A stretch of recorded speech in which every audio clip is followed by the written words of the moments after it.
അമ്മ ഇവിടെ ഒറ്റയ്ക്ക് കിടന്ന് കഷ്ടപ്പെടുക. ഉമ്മ എന്തേലും പറയുമ്മ, ഞാനൊന്ന് ഹെൽപ്പാക്കി തരാം. നാളെ പെരുന്നാളൊക്കെ ആയിട്ട്. അത് സാറില്ല മോനെ, എനിക്ക് ചെയ്യാനുള്ള പണിയുള്ളൂ. അങ്ങനെയൊക്കെ അമ്മ പറയും. പിന്നെ നാളെ ഒറ്റയ്ക്കായി കഴിഞ്ഞാൽ നമ്മളെ ആരും സഹായിച്ചില്ലെന്ന് പറയും. പറയുമ്മ, ഞാൻ എന്തേലും ചെയ്തു തരാം. അതെ, എന്നാ മോനെ കരിഞ്ഞ് ആ ഇറച്ചിയൊന്നും എടുത്ത് കഴുകി തരും. അത് കണ്ടല് അതിന് സ്ത്രീയിൽ നിന്ന് നിന്നിട്ടേ കണ്ടല് കഴിക്കണം. എന്നാ ഇറച്ചി എടുത്തു തരാം. അതാണ് ഞാൻ ചോദിച്ചത്. ഞാൻ കഴുകി തരാം.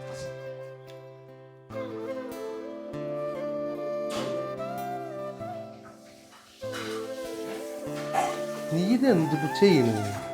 ഞാന് ഉമ്മ ഒറ്റയ്ക്കല്ലപ്പാ, നാളെ പെരുന്നാള് വേറെ. ഉമ്മക്ക് എന്തെങ്കിലും ഹെൽപ്പാക്കി കൊടുക്കാന്ന് വെച്ചു. ഹെൽപ്പായി കൊടുക്കേ?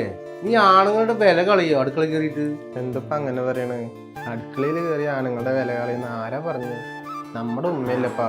ഇതേ പെണ്ണുങ്ങൾ ചെയ്യുന്ന പണിയാ. ഇതൊക്കെ അവിടെ വെച്ചിട്ട് നിങ്ങൾ വന്നത് ഇല്ലമ്മ. എന്തുമ്മ ഉപ്പ ഇങ്ങനെയൊക്കെ പറയുന്നത്? മോനെ 10-32 കൊല്ലായി ഉമ്മ കേൾക്കാൻ തുടങ്ങിയിട്ട് അനുഭവിക്കാൻ തുടങ്ങിയിട്ട്. എൻ്റെ ഉപ്പ അങ്ങനെ തന്നെ. അതുമ്മ പാവായതുകൊണ്ട് തോന്നണതാ. ഇപ്പത്തെ കാലത്തേ ഇതൊന്നും നടക്കില്ല. കുറച്ച് ഹെൽപ്പിംഗ് മെന്റാലിറ്റി ഒക്കെ വേണം. പറഞ്ഞിട്ട് കാര്യമില്ലമ്മ.